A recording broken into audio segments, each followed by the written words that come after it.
Vamos lá, eu sou o Picles e a gente vai falar agora sobre Holanda e Japão. Para quem não tá entendendo, tô postando uma série de vídeos todos ao mesmo tempo, vou repetir em todos eles, porque acaba que é muito difícil a gente poder fazer as análises da forma mais correta, da forma mais precisa, e a gente precisa de tempo para fazer uns vídeos mais longos assim, né? Coisa que o Picles não tem, certo? Não é falta de comprometimento, até porque eu não perdi nenhum jogo da Copa até agora. Os únicos 2 jogos que eu perdi até agora foram Bélgica e Egito, Arábia Saudita e Uruguai, jogos esses que eu não perdi porque eu simplesmente não assisti eles ao vivo. Consegui pegar ali a gravação da Cazé TV e acabei de terminar de assistir os dois, pelo simples fato de que eu só ontem eu fui gravar o jogo do Haiti e o jogo da Turquia, ou seja, os jogos de sábado.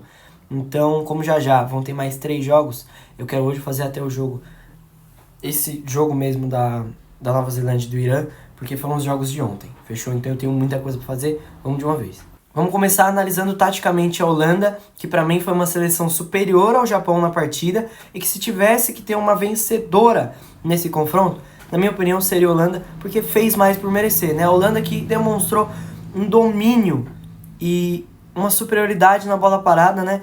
Porque utilizou da sua superioridade física e técnica na construção.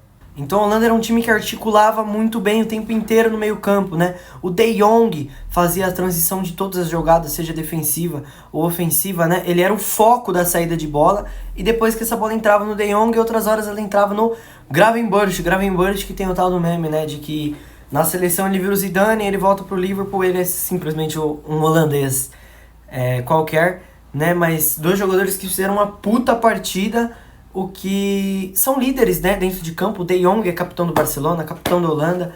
Ele é um cara que é foda, é muito bom jogador. Eu sou muito fã do De Jong e eu acredito que ele seja um dos maiores líderes desse time da Holanda, né? O que eu quero dizer com isso? Que por ele ser tão protagonista, ele ter tanto foco, é a mesma coisa do McTominay que eu comentei ontem. Quando ele não está bem, quando ele não está em boa fase, acho que isso reflete no time, né? Ele é um cara muito contagiante. A Holanda rodava a bola, mostrando inclusive uma paciência absurda. Eu nunca vi um time tão paciente, sabe? A gente vê esses times rodando e aí entra, e aí não tem espaço, mas eles chutam mesmo assim pra ganhar um escanteio, pra, sabe, chutar de longe, forçar o goleiro. A Holanda não é esse time. A Holanda é um time muito eficiente que só vai bater no gol quando tiver realmente uma chance clara de gol. E por mais que tenha um puta time na bola parada, né, jogando aéreamente, é um time que prefere ter a calma, né? É o tal do Juanconismo. Me lembra até o Barcelona de Josep Guardiola, né? Enfim, absurdo. E que explorava muitas pontas. O Rakpo pegava essa bola, saía cortando para o meio, participava dessa construção. E a Holanda que rodava bem a bola, só que chegava assim com perigo, né? Explorava bem as pontas, diferentemente da Espanha, né? Então, utilizava de jogadas de fundo, bola nas costas, velocidade, só que com muita paciência. Coisa que eu gostei e foi positivo para a Holanda, mas foi negativo para a Espanha. Ou seja, a Holanda explorou muito bem essa característica. Isso do Ron Koeman ter a mesma característica do Pep Guardiola, que eu fiz a piada do Barcelona, mas sinceramente, o único time que eu vejo que tem essa paciência é o time do Manchester City. E é uma puta comparação ótima pra fazer. Quem assiste, quem acompanha o Manchester City e assistiu esse jogo da Holanda, cara, parecia assistir o Manchester City, né? Coisa que a gente não se acostumou a ver ainda, porque o Van Gaal acabou de sair da seleção e é um cara retranqueiro. E o Van Gaal, inclusive, é aquele cara que não gosta de sul-americano, não gosta de brasileiro. É um filho da puta, né? Eu fico muito feliz de ver o Koeman lá. Só que eu queria o Van Gaal pra pegar os holandeses nas 16avos e botar no botão deles. Mas agora eu não quero mais, porque essa seleção do Koeman me assustou. E a Holanda do Koeman que demonstra uma variação tática excepcional. Então, algumas horas a gente via um 3-4-2-1 nas transições, outras horas a gente via um 5-4-1 sem bola, outras um 4-2-3-1 e, sabe, sempre povoando muito bem o meio campo e usando da característica física e de qualidade, né? Uns jogadores muito criativos tem essa Holanda que é muito interessante e vem muito forte para essa Copa. E falando em transições, essa é a jogada principal da seleção do Japão que empatou com essa Holanda, que é uma seleção muito forte pra gente também ficar de olho, e a gente tem que ficar de olho mesmo porque são as possíveis próximas adversárias do Brasil nos 16avos. Nosso adversário tá nesse grupo, tá? Que inclusive ainda tem a Suécia. O Japão sai em transições no 3-4-2-1, priorizando alas ofensivos e meias criativos. Esses meias, esses alas que são muito parecidos, né? Mas eu já vou me especificar mais neles porque eu vou falar do suporte de pressão.